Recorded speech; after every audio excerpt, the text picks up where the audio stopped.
Oh, Assalamualaikum warahmatullahi wabarakatuh. Selamat pagi, salam sejahtera bagi kita semua.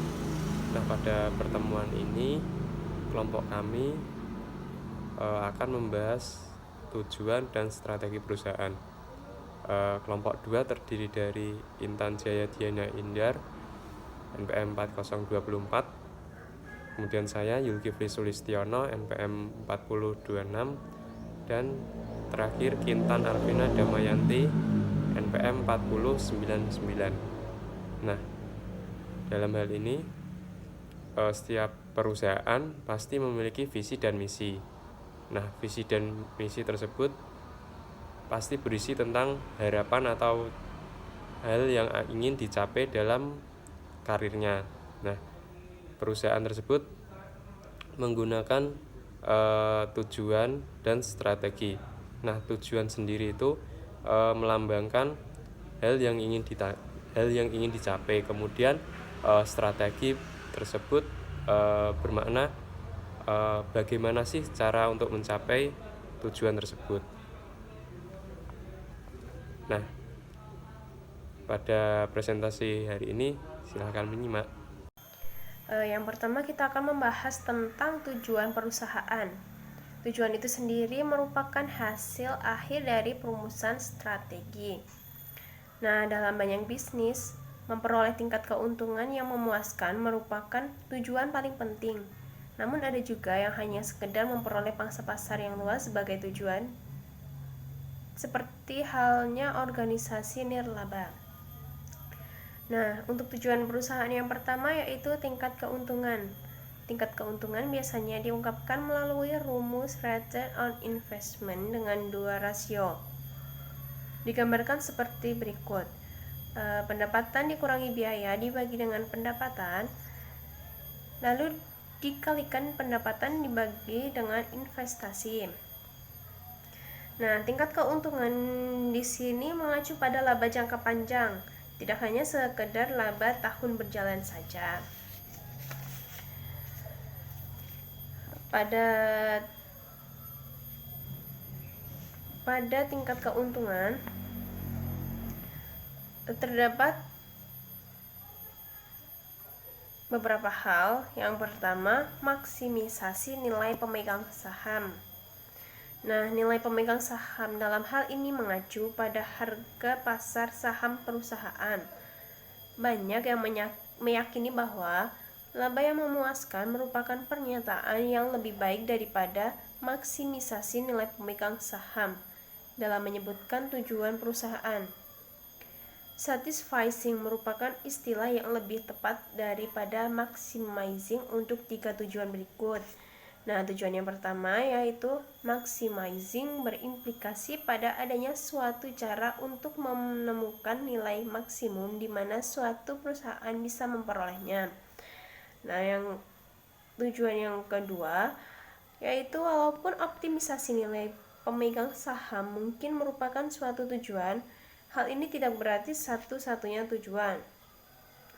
Lalu tujuan yang ketiga yaitu nilai pemegang saham biasanya diseimbangkan dengan nilai pasar saham perusahaan. Tetapi nilai pasar tidaklah merupakan ukuran akurat atas investasi yang dilakukan pemegang saham. Dan hal yang kedua yaitu resiko. Tingkat laba yang diinginkan manajemen dipengaruhi oleh kemauan manajemen untuk menerima sebuah resiko. Lalu tujuan perusahaan yang kedua yaitu tujuan lain. Banyak bukti empiris menyebutkan bahwa maksimisasi keuntungan bukanlah satu-satunya tujuan utama. Terdapat tujuan-tujuan lain dalam perusahaan. Yang pertama yaitu produktivitas. Produktivitas itu sendiri merupakan rasio antara output terhadap input. Banyak masalah timbul dalam pemakaian indikasi produktivitas sebagai tujuan perusahaan, tetapi pengawasan terhadap perubahan tingkat harga relatif dan pengumpulan output fisik dan juga input. Lalu tujuan lain yang kedua yaitu posisi pasar. Jika dijadikan sebagai tujuan perusahaan, maka perusahaan harus menetapkan tujuan mengenai pangsa pasar yang akan dikuasai dengan melakukan analisis terhadap faktor-faktor penentu dalam menguasai pasar yang akan direbut. Yang ketiga, kepemimpinan produk. Jika dijadikan sebagai tujuan, maka perusahaan harus menawarkan produk dengan tingkat kemewahan yang tinggi dan juga harga yang relatif lebih rendah. Dan tujuan lain yang keempat yaitu pengembangan personalia. Pengembangan personalia ini mengandung maksud bahwa keberhasilan perusahaan ditentukan oleh keberhasilan perusahaan di dalam mengelola sumber daya manusianya. Lalu tujuan yang kelima yaitu sikap karyawan. Dimaksudkan untuk mencegah berhentinya kegiatan perusahaan karena pemogokan atau sebab lain yang diakibatkan oleh karyawan. Dan tujuan lainnya yang selanjutnya yaitu pertanggungjawaban publik. Jika dijadikan sebagai tujuan, maka perusahaan harus mengakui bahwa keberhasilan perusahaan juga ditentukan oleh faktor di luar perusahaan. Dan yang terakhir yaitu keseimbangan antara sasaran jangka pendek dan jangka panjang. Untuk menjaga kelangsungan hidup perusahaan, maka tujuan yang ditetapkan harus seimbang. Tidak hanya memfokuskan saja pada tujuan jangka pendek dengan mengabaikan tujuan jangka panjang dan sebaliknya. Lalu tujuan perusahaan yang ketiga yaitu tujuan organisasi nirlaba. Keputusan-keputusan yang dibuat oleh manajemen mereka dimaksudkan untuk menghasilkan jasa yang sebaik mungkin dengan sumber daya yang tersedia, dan keberhasilan mereka diukur terutama dengan seberapa banyak jasa yang mereka berikan dan seberapa baik yang mereka berikan.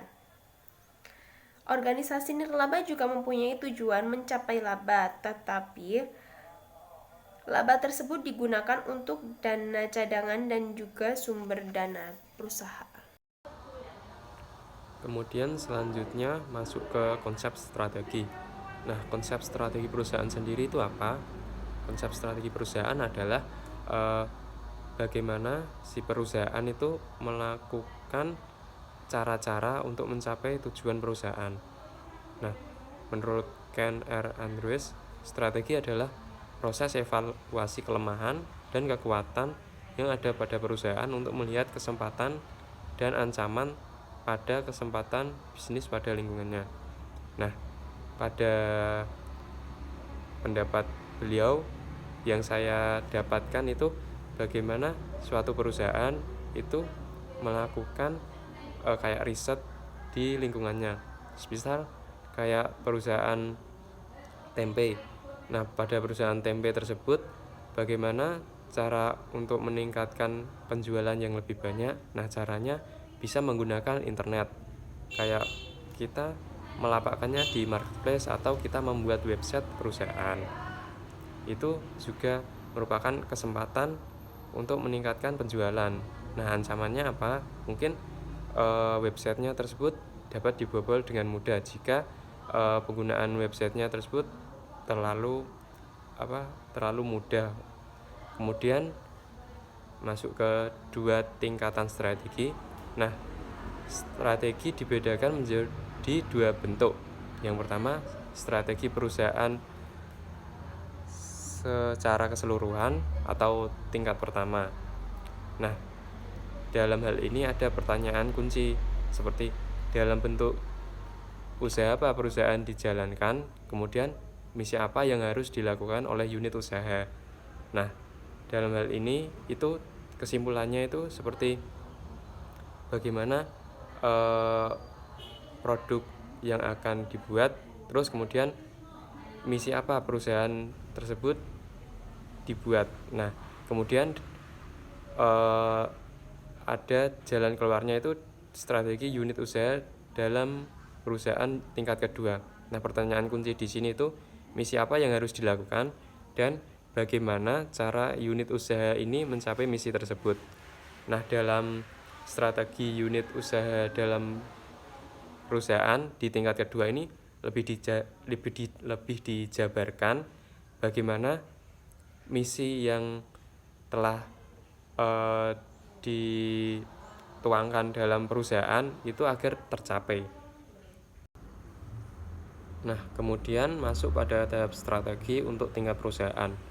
Nah, strategi perusahaan lebih menitik beratkan pada pernyataan where, kemana perusahaan tersebut dapat dijalankan, daripada how, bagaimana perusahaan tersebut dapat bersaing. Kemudian perusahaan juga diklasifikasi menjadi 3 kategori. Yang pertama jenis usaha tunggal. Nah, jenis usaha ini itu memiliki usaha hanya satu, yaitu misal kayak perusahaan konstruksi bangunan, ya dia cuma usahanya konstruksi bangunan saja. Kemudian jenis usaha diversifikasi yang tidak saling berhubungan. Nah, gambaran jenis usaha diversifikasi yang tidak saling berhubungan itu kayak perusahaan tersebut memiliki perusahaan manufaktur, kemudian perusahaan tersebut juga memiliki perusahaan jasa, kayak gitu. Kayak misal contohnya itu kayak perusahaan PT Jarum dan perusahaan PT BCA, itu kan pemiliknya kan sama. Kemudian yang ketiga jenis usaha diversifikasi yang saling berhubungan. Nah, dalam usaha ini itu perusahaan itu memiliki banyak usaha tapi saling berhubungan, seperti kayak perusahaan manufaktur. Nah, dia manufaktur dalam bidang furniture mungkin ya, itu dia itu memiliki kayak lahan untuk tempat kayunya, kemudian lahan tersebut menghasilkan kayu. Nah, kayu tersebut dijual, kemudian sebagian ada yang dijual dan sebagian ada yang digunakan sendiri untuk membuat kayak produksi kerajinan. Nah, dari produksi kerajinan tersebut kemudian dijual lagi. Nah, dalam hal tersebut kan ada beberapa jenis usaha. Yang pertama usaha kayu, itu dia menanam kayunya sendiri, kemudian ada produksi pengolahan, kemudian ada produksi untuk hal dagangnya. Itu kan perusahaan tersebut kan saling berhubungan satu sama lain. Kemudian strategi unit usaha. Nah, strategi unit usaha sendiri itu tergantung dalam 2 aspek yang saling berhubungan. Yang pertama misi unit usaha. Ini misi tersebut itu secara garis besar itu menggambarkan tujuan secara keseluruhan, kayak hal apa yang ingin dicapai dalam perusahaan tersebut. Terus kemudian keunggulan kompetitif, itu menggambarkan bagaimana unit usaha bersaing dalam industrinya untuk memenuhi misinya. Nah, dalam keunggulan kompetitif itu mungkin yang diunggulkan itu kayak hal-hal ciri khasnya dalam perusahaan tersebut. Terima kasih. Dari berbagai pendekatan perencanaan yang ada, umumnya ada 2 model yang sering digunakan, yakni matrik BCG atau Boston Consulting Group dan matrik GE. Nah, meskipun berbeda, ada beberapa kesamaan dalam hal misi yang harus dipilih, yaitu yang pertama, membangun. Misi ini berimplikasi pada tujuan peningkatan pangsa pasar, bahkan terjadi peningkatan biaya pendapatan jangka pendek dan aliran kas. Yang kedua yaitu menahan. Misi strategi ini dirancang untuk melindungi pangsa pasar, unit usaha, dan posisi persaingannya. Kemudian yang ketiga itu menuai hasil. Nah, misi ini berimplikasi pada tujuan maksimalisasi pendapatan jangka pendek dan aliran kas, bahkan biaya pangsa pasar. Kemudian divestasi. Nah, misi ini menunjukkan keputusan untuk menarik diri dari bisnis, baik melalui proses likuidasi yang bertahap maupun penjualan secara langsung. Nah, menurut model BCG, setiap unit usaha itu dapat dikembangkan untuk satu dari keempat kategori question mark, start, cash cow, dan cow, yang memiliki 4 sel dari matrik yang mengukur tingkat pertumbuhan industri dari 1 sumbu dan pangsa pasar relatif yang pada sumbu yang lain. Nah, model BCG ini menentukan pangsa pasar sebagai variabel strategi yang utama. Karena pentingnya, maka ia ditempatkan pada kurva pengalaman. Namun, kurva pengalaman ini memiliki kekurangan-kekurangan, yaitu konsep yang ditetapkan untuk produk yang tidak terdiferensiasi, di mana bisnis persaingan utamanya berdasarkan harga. Kemudian, dalam keadaan tertentu, perbaikan dalam teknologi proses produksi mungkin memiliki pengaruh yang lebih besar dalam pengurangan biaya per unit dari jumlah kumulatif biayanya. Kemudian, pengalaman tidak merupakan satu-satunya pemicu biaya atau cost driver. Nah, kemudian komitmen terhadap konsep kurva pengalaman ini bisa jadi tidak menguntungkan jika teknologi baru muncul di perusahaan tersebut. Nah, BCG itu sendiri menggunakan logika sebagai berikut. Yang pertama, margin laba memperoleh kas meningkat seiring dengan peningkatan pangsa pasar relatif yang berkaitan dengan efek pengalaman. Yang kedua, pertumbuhan pasar membutuhkan kas untuk modal kerja dan barangkali untuk penambahan pabrik. Kemudian yang ketiga, beberapa unit usaha akan mengatur dirinya sendiri terhadap kas. Beberapa akan membutuhkan lebih banyak kas daripada yang mampu dihasilkan, sementara beberapa unit usaha yang lain membutuhkan lebih banyak kas daripada mereka gunakan. Kemudian yang terakhir itu seluruh aliran kas harus diseimbangkan. Kemudian selanjutnya, keuntungan kompetitif unit usaha. Yang pertama ada analisis industri. Itu menurut Porter, 5 kumpulan kekuatan bersaing. Nah, itu ada 5. Yang pertama, intensitas persaingan di antara pesaing yang ada. Nah, itu ada faktor-faktor yang mempengaruhinya, yaitu pertumbuhan industri, perbedaan produk, jumlah pesaing dan perbedaan pesaing, tingkat biaya tetap, kapasitas yang berlebih, kemudian ada hambatan dari luar. Yang kedua yaitu kekuatan menawar pembeli. Nah, ada juga faktor yang mempengaruhinya, yaitu jumlah pembeli, biaya pembeli, kemampuan pembeli untuk mengintegrasikan ke pengaruh produk unit usaha atas total biaya yang dikeluarkan pembeli, dan sebagainya. Kemudian ada menawar pemasok. Itu juga ada faktor yang mempengaruhi, yaitu jumlah pemasok, kemampuan pemasok untuk mengintegrasikan ke depan, adanya input distribusi, dan pentingnya volume unit usaha terhadap pemasok. Kemudian ancaman dari produk pengganti.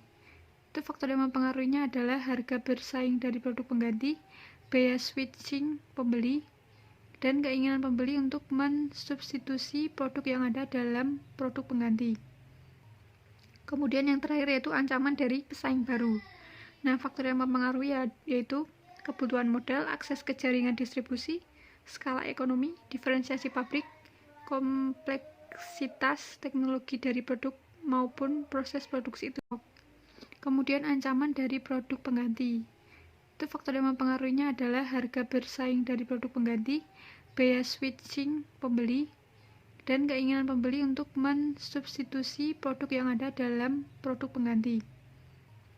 Kemudian yang terakhir yaitu ancaman dari pesaing baru.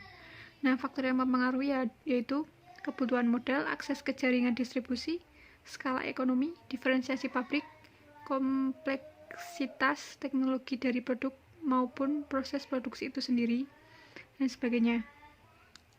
Kemudian ada keunggulan kompetitif secara umum.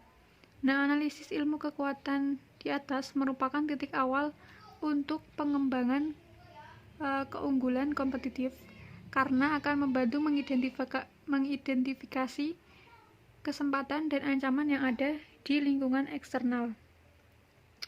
Kemudian harga yang rendah. Nah, fokus dari strategi ini adalah mencapai biaya yang rendah dan berhubungan dengan pesaing. Kemudian diferensiasi. Nah, itu fokus utama dari strategi ini adalah memberikan tawaran produk unit usaha yang ada, menciptakan sesuatu yang dianggap pelanggan unik. Kemudian analisis value chain, yaitu suatu unit bisnis dapat mengembangkan keunggulan kompetitif berdasarkan pada biaya yang rendah. Nah, diferensiasi atau keduanya. Proses persaingan saling menarik adalah apa yang disebut dengan cost-cum differentiation. Nah, memasuki sesi terakhir, yaitu kesimpulan. Kesimpulan dalam pembahasan bab tujuan dan strategi perusahaan, yaitu adalah dalam setiap perusahaan, laba merupakan prioritas yang utama. Akan tetapi, dalam pembahasan bab ini, laba merupakan prioritas yang utama, akan tetapi ada yang lebih utama, yaitu